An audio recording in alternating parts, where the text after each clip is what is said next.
Anjarakandy dental കോളേജിലെ വിദ്യാർത്ഥി നിതിൻ രാജിന്റെ മരണത്തിൽ പ്രതിയായ ഡോക്ടർ എം.കെ. റാമിന്റെ അറസ്റ്റിൽ ക്രൈംബ്രാഞ്ചിന് സംഭവിച്ചത് സർവത്ര വീഴ്ച. അറസ്റ്റിന്റെ കാരണം വ്യക്തമാക്കി കോടതിയിൽ നൽകേണ്ട ഗ്രൗണ്ട് ടു അറസ്റ്റ് രേഖയിൽ മുഴുവൻ അവ്യക്തത.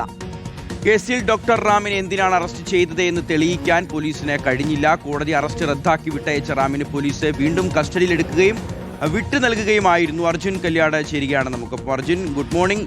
100 ദിവസം ഒളിവിലായിരുന്നു എം.കെ. റാം.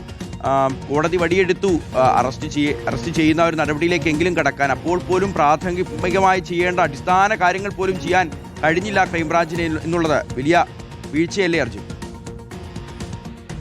ശ്രീ തീർച്ചയായിട്ടും വീഴ്ച എന്നതിനപ്പുറത്തേക്ക് നാണക്കേട് എന്ന് പറയുന്നതാവും കുറെ കൂടി നന്നാവുക എന്നാണ് തോന്നുന്നത്. അതായത് അത്രയും ഗുരുതരമായിട്ടുള്ള ഒരു അലംഭാവവും വീഴ്ചയും തന്നെയാണ് ക്രൈംബ്രാഞ്ചിന്റെ ഭാഗത്ത് സംഭവിച്ചിട്ടുള്ളത്. കാരണം 100 ദിവസത്തിന് ശേഷമാണ് റാം പിടിയിലാവുന്നത്. അതും പോലീസിന്റെ ഏതെങ്കിലും തരത്തിലുള്ള ഒരു ഇടപെടലിന്റെ ഭാഗമായിട്ടല്ല റാമിന്റെ അറസ്റ്റ് ഉണ്ടാവുന്നത്.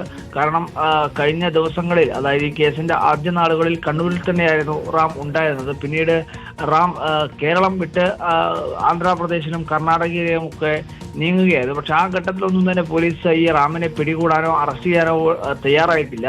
എന്നാൽ 100 ദിവസം കഴിയുമ്പോൾ, അതായത് ഹൈക്കോടതിയിൽ മുൻകൂർ ജാമ്യാപേക്ഷ വരുന്നു, അത് തള്ളുന്നു.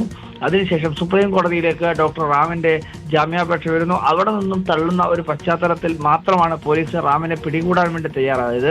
പിടികൂടി കോടതിയിൽ സമർപ്പിക്കുമ്പോൾ സാധാരണ രീതിയിൽ ചെയ്യേണ്ടുന്ന കാര്യങ്ങൾ പോലും ചെയ്യാതെയാണ് ഡോക്ടർ റാമിനെ കോടതിയിൽ ഹാജരാക്കിയത് എന്നുള്ളതാണ് ഏറ്റവും പ്രധാനമായി കാണേണ്ടുന്നത്. ഈ ഗ്രൗണ്ട് ടു അറസ്റ്റ് എന്ന് പറയുന്ന ഒരു ഡോക്യുമെന്റ്, അത് ഈ പ്രതിക്കും അതുപോലെ തന്നെ ഈ പ്രതിയെ കോടതിയിൽ ഹാജരാക്കുന്ന സമയത്ത് അതിന്റെ ഒരു കോപ്പി കോടതിയിൽ നൽകേണ്ടതുണ്ട്. അപ്പോൾ അങ്ങനെ ഈ ഗ്രൗണ്ട് അറസ്റ്റ് രേഖ കോടതിയിൽ നൽകി. ആ നൽകിയ സമയത്ത് ഈ പ്രതിഭാഗത്തിന്റെ ഭാഗമായി ചില ആർഗ്യുമെന്റുകൾ മുന്നോട്ട് വരികയായിരുന്നു. ആർഗ്യുമെന്റിൽ പറയുന്നത് ഈ ഗ്രൗണ്ട് അറസ്റ്റിൽ ഒരു തരത്തിൽ പോലുമുള്ള വ്യക്തതയില്ല. ഇതിനകത്ത് എന്തിനു വേണ്ടിയാണ് അറസ്റ്റ് ചെയ്തിരിക്കുന്നത്, എപ്പോഴാണ്, എവിടെ വെച്ചാണ് തുടങ്ങിയിട്ടുള്ള കാര്യങ്ങളിൽ പോലും ഒരു ഇൻഫർമേഷൻ ഉണ്ട്, അല്ലെങ്കിൽ ഒരു ക്ലാരിറ്റി കുറവുണ്ട് എന്നുള്ള കാര്യം കോടതിയിൽ ഈ പ്രതിഭാഗത്തിന്റെ അഭിഭാഷകർ വാദിക്കുന്നു. ആ വാദം അംഗീകരിച്ചുകൊണ്ടാണ് കോടതി ഇന്നലെ ഈ പ്രതിയായിട്ടുള്ള ഡോക്ടർ എം.കെ. റാമിനെ വിട്ടയക്കുന്നതിന് വേണ്ടിയിട്ടുള്ള തീരുമാനമെടുക്കുന്നത്. അത് പോലീസിന്റെ ഒരു അനാസ്ഥ കൊണ്ടും വീഴ്ച കൊണ്ടും മാത്രം സംഭവിച്ചിട്ടുള്ള ഒരു കാര്യമാണ്. അതായത് പ്രാഥമികമായി ചെയ്യേണ്ടുന്ന കാര്യങ്ങൾ പോലും ചെയ്യാതെയാണ് കോടതിയിൽ ഹാജരാക്കിയത്. അതൊന്നുകൊണ്ട് മാത്രമാണ് ഡോക്ടർ റാമിനെ കോടതി വിട്ടയക്കാനുള്ള തീരുമാനമെടുത്തത് എന്നാണ് മനസ്സിലാക്കുന്നത്.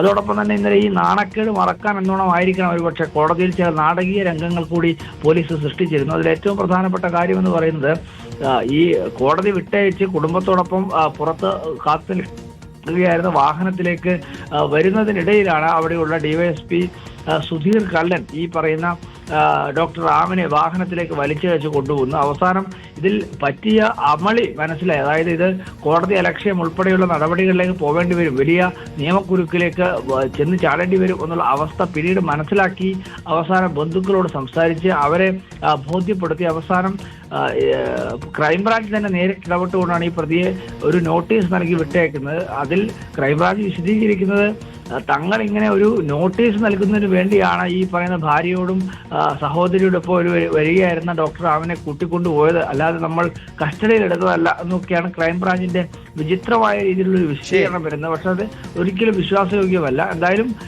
പോലീസിന് ഈ കേസുമായി ബന്ധപ്പെട്ട് സംഭവിച്ചുകൊണ്ടിരിക്കുന്നത് തികഞ്ഞ നാണക്കേടാണ്, അനാസ്ഥയാണ്, വീഴ്ചയാണ്, ഗുരുതരമായിട്ടുള്ള പിഴവുകളാണ്.